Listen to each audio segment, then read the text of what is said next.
Yeah, I don't know about this one.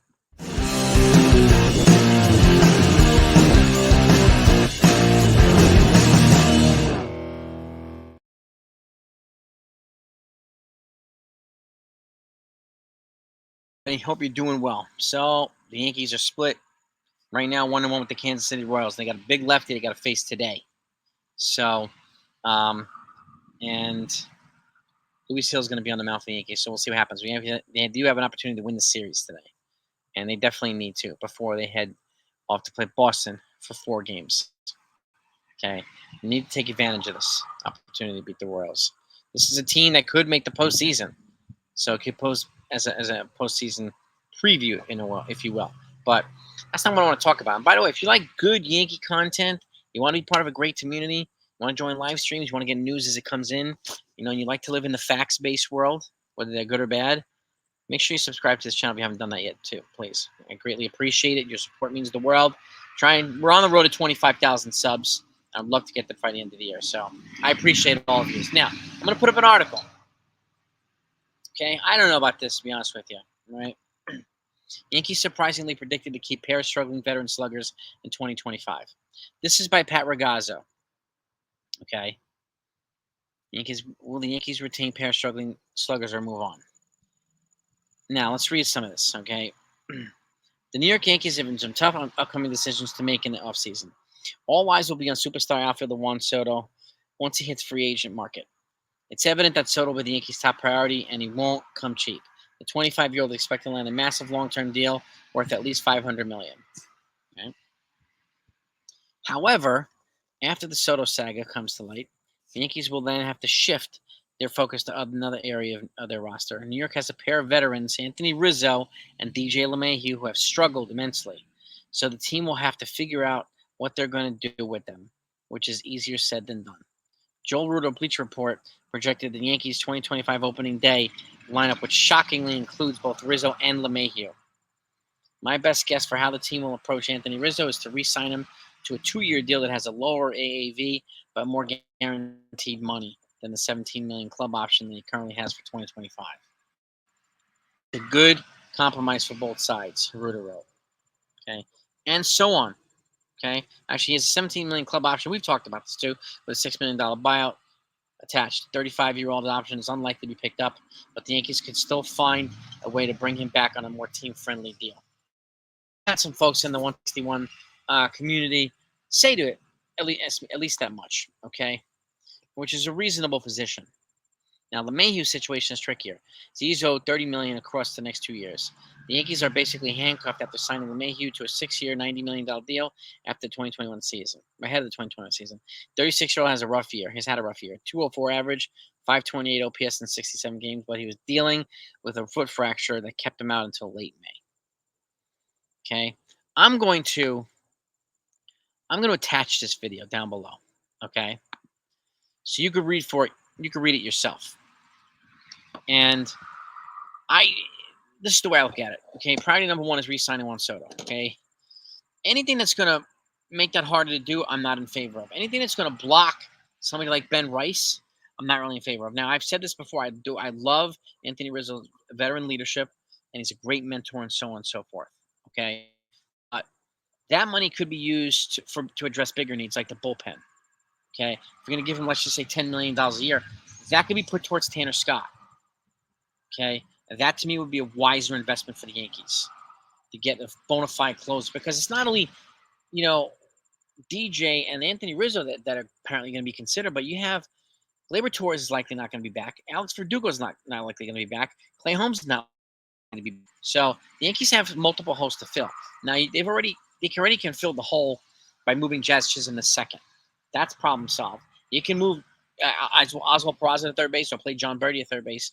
Problem solved. I don't think they're going to go after Alex Bregman and give him the type of money, okay, that he's going to get probably. So obviously Jason Dominguez, in my opinion, is going to be replacing Alex Verdugo and in 2025. Now let me make a point about that too, okay? I understand fans' excitement to get Jason Dominguez up here and so on and so forth. They want him to play every day and want to move on from Alex Verdugo. I don't think that's a smart idea, just to move on from Verdugo. Okay, since Dominguez has been up here, He's 1 for 7 with 2 strikeouts. Yes, it's a short, small sample size, 2 games. Got to get in time. I get that. Okay, but this best lineup possible had 3 hits 2 days ago. Alex Verdugo had 2 of them. One of them was a homer, right? So the player that so many people are trashing now gone is the guy that's producing more offense than the guy that they brought in here. Okay, do I expect Dominguez to produce? Yes. Okay, but I don't expect him to be the savior of the franchise like so many others are pointing him out to be. I don't think that's a fair projection, and I don't think it's a fair expectation for him either. That doesn't mean I'm excited about him. That doesn't mean That doesn't mean I'm trashing him either. Defending Verdugo is not the same thing as trashing Jason Dominguez. Okay, this is why I deal in facts and not talking points. It may be unpopular sometimes. I don't care. I want to give you the accurate information. Okay, and so I'm going to stay that way. So if facts are more important to you than talking points and propaganda, make sure you subscribe to this channel, please. Okay, I like Dominguez, but I also like Verdugo. And it's pretty obvious that Verdugo is going to be a placeholder for the year for Jason Dominguez to give him time to get healthy and to come back. And like I said before he came up here, what if he doesn't perform? We can't just play him every day and not play Verdugo. Because then if he doesn't perform, you sit him, you play Verdugo, Verdugo's going to be rusty. And then you're going to have an unproductive left field position. Okay? That's something that has to be factored in. Now, we have a lefty pitcher today from the Kansas City Royals. Dominguez is weak on the right-handed side as a hitter. He's stronger on the lefty side. So there's a chance that Verdugo might play today instead of Dominguez. I don't know, but we'll see. We'll see. You let me know what your thoughts are. Okay? But this is important. This is an important discussion to have right now. Okay? Want the best lineup possible, then that also means going with the hot bat sometimes, which we've talked about too ad nauseum. Okay, Verdugo's bat's heating up. It always heats up in September and October. He's clutch in the postseason too. And just as Gleyber Torres, he had 2 of the 3 hits the Yankees had last night. 2, and Wells is the other one, Austin Wells. So he's another guy that's his bat's heating up. And I'm glad that Verdugo's bats and Torres' bats are heating up now. Okay, we need them to be productive. Or Dominguez if he's playing. We need them to be productive in October. Just like we need Soto's bat to heat up, we need Judge's bat to heat up. I don't care about the 63 home runs. I want them to be productive in October when it counts the most. Okay? And just like Austin Wells, just like Anthony Volpe, we need to be firing, and just like Jazz Chisholm, we need to be firing on all cylinders. As many cylinders as possible for this team to make a deep run. So ultimately, at the end of the day, the goal is a championship, right? So let's have all hands on deck. Let's play the hot hand. Let's play the best lineup possible. If that includes Dominguez, so be it. If that doesn't include Dominguez, so be it too. Okay? Both sides got to be okay with either scenario. Okay? Now, with that said, there's an article here by Bleacher Report. They're projecting the 10 MLB stars playing for new teams in 2025. Now, it doesn't say the teams, but Garrett Crochet is number 1.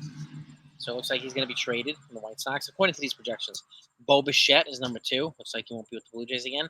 Corbin Burns doesn't look like he's going to be back with the Orioles. Okay. I have a feeling the Mets are going to go after him hard. Alex Bregman, number 4. Doesn't look like he's coming back to the Astros. Blake Snell, number 5. Okay. Doesn't look like he's coming back to the Giants. Willie Adames from the shortstop from the Brewers, like he's number 6. Max Fried, left-handed pitcher from the Braves, looks like he's going to be moving on. Anthony Santander, I think, is another guy that the Mets are going to go after. His number was at 8 or 9. Reliever Carlos Estevez, who was traded from the Angels to the Phillies. Looks like the Phillies won't be bringing him back. And then outfielder Teoscar Hernandez is number 10. So it doesn't look like he's going to be back either with the Dodgers. You know his name's not on that list? Juan Soto. Meaning the projections are that he's going to stay with the Yankees. That's the first thing that I noticed. Juan Soto's not on this list. Now, this could not be 100% accurate. It could be. I don't know. Okay? But I am as confident as some other people that the Yankees are going to retain Juan Soto. And the Mets are going to – they might bring in Corbin Burns and Anthony Santander. They might do both. They can get both for cheaper than Juan Soto. That'll fill 2 holes for them. I do expect them to make a splash. What kind, I don't know. But the biggest splash, Juan Soto, I think is coming back to the Bronx. Okay? But you let me know what your thoughts are. Do you agree with those projections? Do you think any of those guys will be coming back to their teams? And let me know what you think of that ridiculous prediction about DJ LeMahieu and Anthony Rizzo. I don't think it makes sense to bring. I mean, I understand that the Yankees probably not going to walk away from DJ LeMahieu with $30 million left in the year. If they DFA him, it might be after next year or during next year. If he comes back healthy and is productive, he is a good teammate. He hasn't posed problems around chemistry like Aaron Hicks did, like Josh Donaldson did. He's also a leader, and he's a good friend of Aaron Judge's and some of the other teammates too. When Judge is at the hockey games chugging beer, Rizzo's with him, DJ's with him. Those are his two closest friends, it seems like, on the Yankees. Yes, he's a fan of Alex Verdugo. We know that. I'm not buying into the propaganda that Verdugo's staying because of Aaron Judge. Okay?